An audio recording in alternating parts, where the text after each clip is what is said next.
Bonjour, on se retrouve comme promis pour le second épisode sur les aliments qui boostent le moral. Je suis toujours avec Claire, naturopathe. Alors Claire, cette journée type, cette journée idéale, tu m'en dis un peu plus ?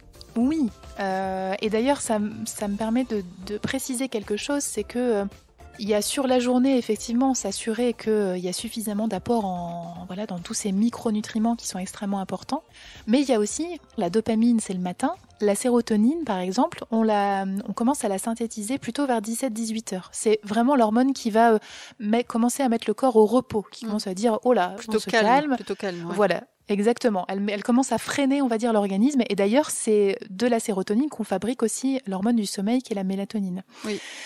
Donc, ça veut dire que, et ça c'est toute l'approche aussi de la chrononutrition, c'est qu'il y a aussi la notion on n'a pas besoin des mêmes choses au même moment de la journée. Donc il y a par exemple le petit déjeuner, donc du coup j'y viens sur le petit déjeuner idéal pour le moral, pour le système nerveux, c'est tout sauf du sucre. Ça, c'est vraiment quelque chose qui va pas du tout conditionner l'organisme de la bonne façon dès le matin. C'est-à-dire que, ça c'est quelque chose qui est assez connu aussi maintenant en nutrition, hein, c'est que le petit déjeuner, il doit vraiment être basé sur des protéines et apporter des acides gras, pardon. Donc protéines, alors là on a le choix, ça peut être un œuf au plat ou un œuf à la coque, ça c'est parfait. Ça peut être pourquoi pas du jambon, du fromage. Ça peut être aussi une base alors s'il y a des glucides, par exemple des flocons d'avoine, mais voilà des choses assez complètes dans lesquelles on va mettre des oléagineux, des graines, des choses comme ça.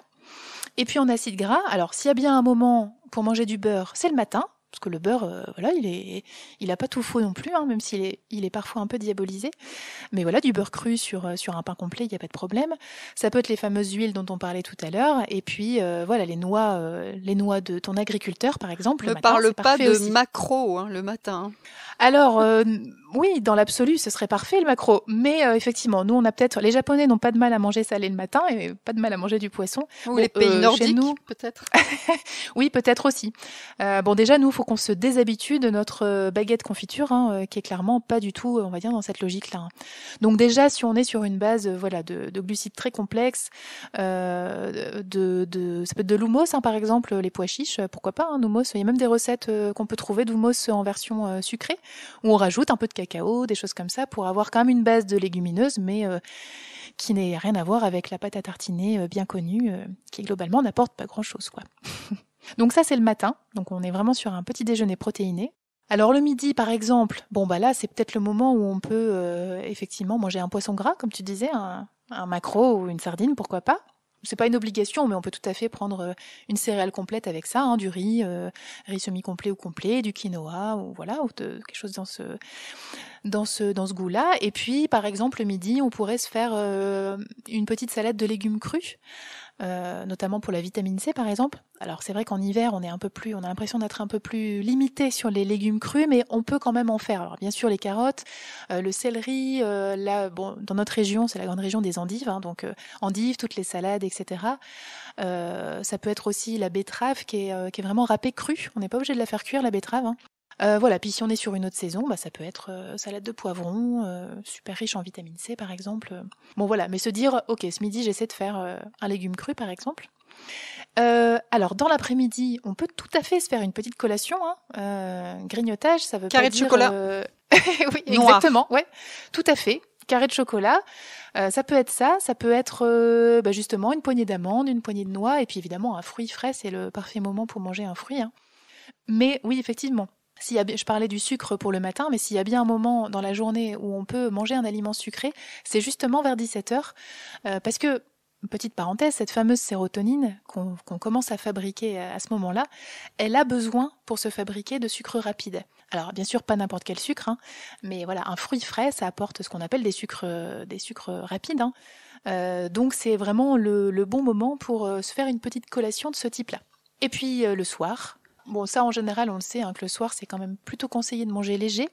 La tartiflette c'est peut-être pas le mieux pour avoir une nuit paisible.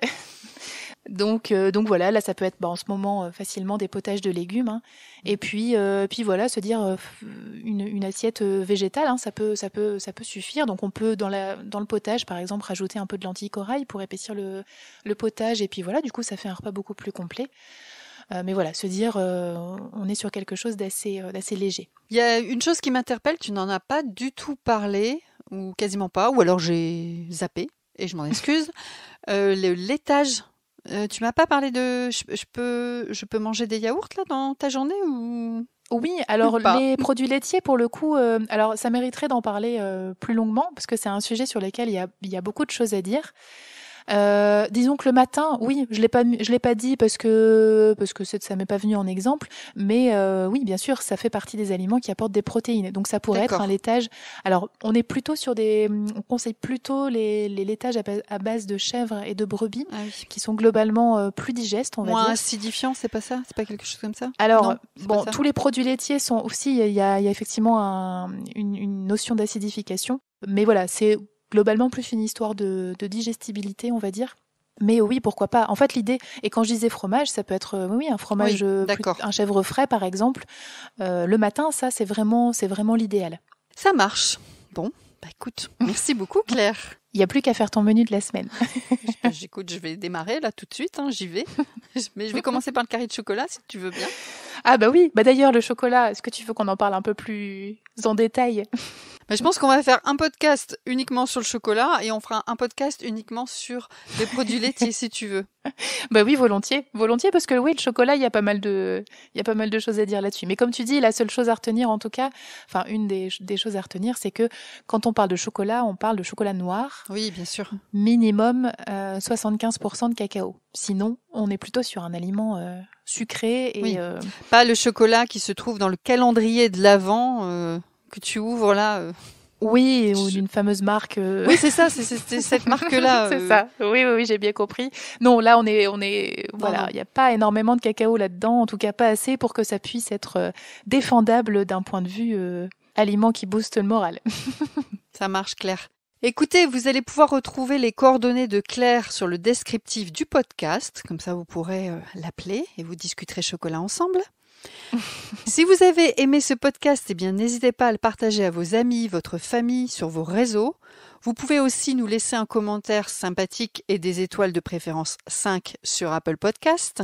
Et n'oubliez pas d'aller écouter les autres conseils et toutes les histoires de sportifs by Decathlon sur toutes les plateformes d'écoute. Avec Claire, on vous laisse là et on vous souhaite une bonne écoute. Merci.